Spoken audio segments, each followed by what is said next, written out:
اور اس وقت بس قرآن پاک سے کچھ اگزامپل لے کر،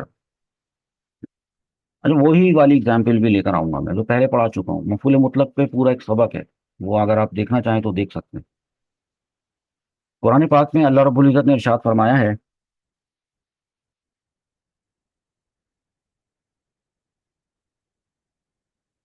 وَكَلَّمَ اللَّهُ مُوسَىٰ تَكْلِيمًا، کہ اللہ تعالیٰ نے موسیٰ علیہ السلام سے براہ راست کلام فرمایا، اور یہ تکلیمہ کا مطلب ہے براہ راست۔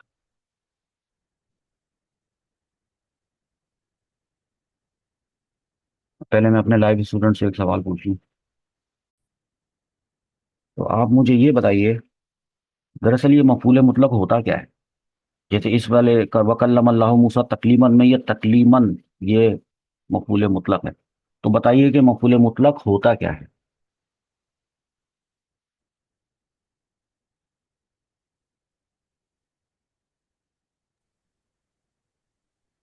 آ، اس میں تقریباً مفعول مطلق ہے، کیونکہ مفعول مطلق جو ہوتا ہے وہ فعل کی نوعیت کو، تاکید کو اور اس کی تعداد کو ظاہر کرتا ہے، اور یہاں پر مفعول مطلق فعل کی نوعیت ظاہر کر رہا ہے، یعنی کلام تو ہوا لیکن براہ راست کلام ہوا۔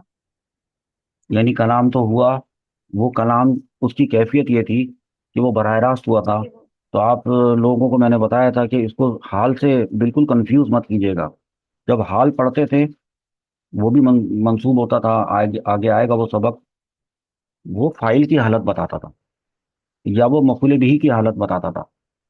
یہاں پر فائل کی حالت نہیں بتائی جا رہی، لفظ اللہ اس میں جلالت فائل ہے، اس کی حالت نہیں بتائی جا رہی، تکلیمن میں اس کی حالت نہیں بتائی جا رہی، اور لفظ موسیٰ یہ مفعول بہ ہے، جس سے کلام کیا گیا، جس پر کلام کرنے کا فعل واقع ہوا، تو اس کی بھی حالت نہیں بتائی جا رہی۔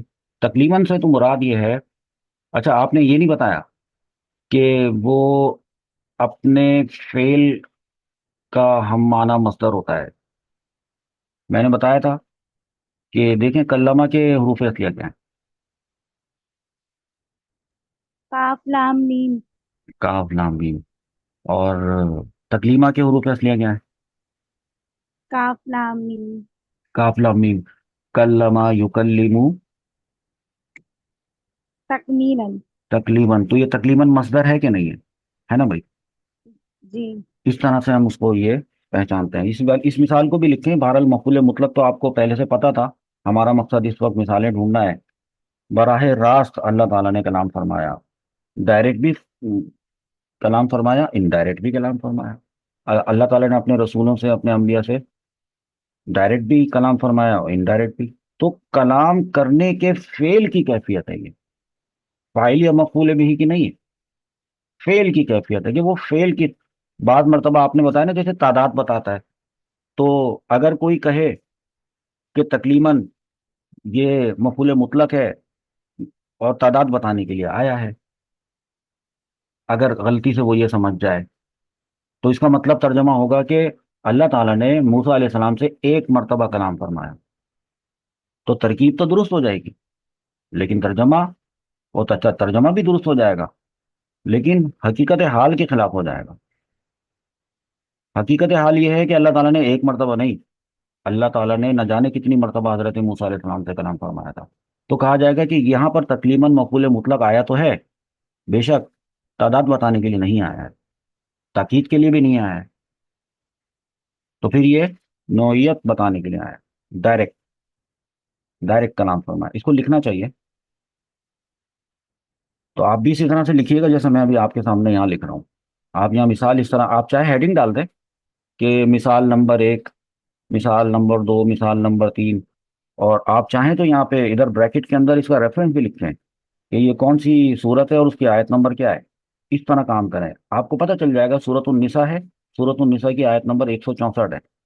میری اس ویب سائٹ میں، قرآن کی اس ویب سائٹ میں پورا قرآن ایک ہی پیج پر ہے، جب میں سرچ کر کے آپ کو دکھا رہا ہوتا ہوں، تو مجھے یہ مسئلہ نہیں ہوتا کہ میں کسی ایک پرٹیکولر صورت میں ڈھونڈوں، تکلیماً وہاں نہ ملے، پھر میں سورۃ البقرہ سے شروع کروں تو وہاں نہ ملے، پھر میں آگے آل عمران پہ جاؤں، ہوتے ہوتے سورۃ النساء پہ جا کے مجھے ملے۔ تو یہ الحمدللہ یہ جو اس وقت آپ کے سامنے اسکرین پہ قرآن نظر آ رہا ہے، یہ پورا قرآن سورۃ الفاتحہ سے لے کے سورۃ الناس تک ایک ہی پیج پر ہے۔ آپ کو سرچ کرنے میں آسانی ہے، ہو جاتی ہے، ٹیچنگ کرنے میں آپ کو آسانی ہو جاتی ہے، اور خود اپنی ریسرچ کرنے میں بھی آپ کو آسانی ہو جاتی ہے۔ البتہ اس میں ترجمہ نہیں ہے۔ ترجمے کے لیے پھر آپ کو ریفرنس تو مل گیا نا، سورۃ النساء آیت نمبر 164، تو آپ وہاں سے کسی دوسری ویب سائٹ سے، ہماری صراط الجنان کی ویب سائٹ سے آپ اس کی موبائل اپلیکیشن سے آپ لے سکتے ہیں، ترجمہ لے سکتے ہیں، ٹھیک ہے۔ ویسے تو ترجمہ آپ لوگوں کو آ رہا ہے کرنا، کلمہ بروزن علامہ باب تفعیل ہے، تو خود بھی کریں، اور چونکہ قرآن کا معاملہ ہے تو مفسرین کرام کے ترجمے پہ ایک نظر ضرور دیکھ لیا کریں، تو پتہ چل جائے گا۔ پھر تکلیماً کا مطلب یہ نہیں آئے گا کہ ایک مرتبہ کلام فرمایا تو پھر پتہ چل جائے گا کہ مفسرین بتائیں گے آپ کو کہ اس آیت کا دراصل مطلب کیا ہے، مفعول مطلق کس چیز پہ دلالت کر رہا ہے، تاکید پہ کر رہا ہے، نوعیت پہ کر رہا ہے، کہ تعداد پہ کر رہا ہے، یہ بات بتانی تھی۔ تو ترجمہ ہم آپ کو یہاں لکھ لیتے ہیں، اور ساتھ میں ہم یہ بھی بتا دیتے ہیں کہ وہ کون سا لفظ جو اس میں مفعول مطلق ہے۔ میں نے آپ کو بتا دیا کہ اور اللہ تعالیٰ نے موسیٰ علیہ السلام سے براہ راست کلام فرمایا، اس مثال میں یہ تکلیماً مفعول مطلق ہے، منصوب ہے۔ بات سمجھ میں آئی نا؟ پھر میں نے آپ کو پہلے بھی ایک دفعہ ایک مثال بتائی تھی، میں آج آپ کو وہی مثال بتاؤں گا تاکہ آپ لوگوں کو سبق آسان لگے۔ اللہ رب العزت نے ارشاد فرمایا سورۃ الفرقان کی آیت نمبر 52، فلا تطیع الکافرین، تو اے مسلمان تو کافروں کی اطاعت نہ کرنا، کافروں کی بات نہ ماننا، وجاہدہم، اور تم لوگ ان سے جہاد کرو، ہم یعنی کافروں سے، بھی اس قرآن کے ذریعے جہادن کبیرہ، یہ مثال ہمیں چاہیے کہ یہ ہم نوٹ کریں۔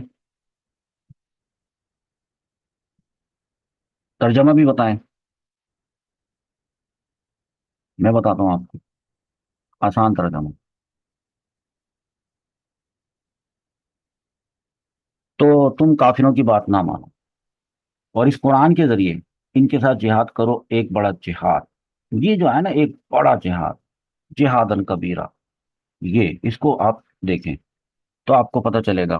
پیچھے آپ کو فعل ملے گا اس کا، جاہد، قابلہ یقابلو، اس سے بنا جاہدہ یجاہدو، پھر تجاہدونہ سے، پھر تجاہدونہ سے آپ نے اس کو امر میں کنورٹ کیا، شروع سے علامت مضارع حذف کی، اور آخر سے انہوں نے اعرابی بھی حذف کیا، تو یہ بنا اس طرح،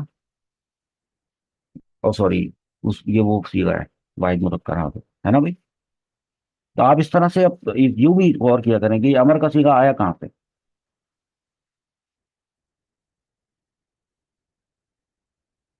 اب یہ بتائیں کہ اس مثال کو آپ نے کیوں پیش کیا، فلا تطیع الکافرین وجاہدہم بھی جہادن کبیرہ کو آپ نے کیوں اس مفعول مطلق کے تحت لے کر آئے ہیں؟ تو ٹھیک ہے، ہم بتا دیتے ہیں کہ اس مثال میں جو یہ لفظ جہادن ہے، جہادن، یہ آیا نا، یہ مفعول مطلق ہے، دیکھیں منصوب ہے نا، مرفوع تو نہیں ہے، یہ ہے بات ساری۔ یہ اب جب ترکیب کریں گے نا تو پتہ ہے ظاہر سی بات ہے، آپ جہادن اور کبیرن آپ یہ دیکھیں گے، یہ نکرہ ہے، یہ بھی نکرہ ہے، جہادن نکرہ، کبیرن نکرہ، نکرہ پلس نکرہ از اکول ٹو مرکب توصیفی ہوتا ہے۔ مرکب توصیفی کے دو جز ہوتے ہیں، ایک پہلا والا موصوف کہلاتا ہے، دوسرا والا صفت کہلاتا ہے۔ موصوف اپنی صفت کے ساتھ مل کر مرکب توصیفی ہو کر کیا بنے گا؟ مفعول مطلق، مفعول مطلق۔ یہ بات ہوتی ہے۔ تو مطلب جو حکم دیا گیا نا کہ جہاد کرنے کا، تو وہ جو جہاد کرنے کا جو فعل ہوگا، سر انجام دیا جائے گا اللہ کے حکم پر، وہ فعل ایسا ہوگا، یہ تاکید ہے اس کے اندر۔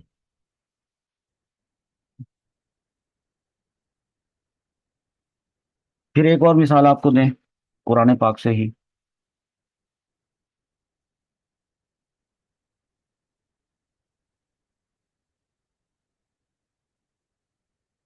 فنظر نظرتن فی النجوم، فنظر، اب یہ نہیں بولیے گا کہ اس کی عرف فصل فانون ذا ہے،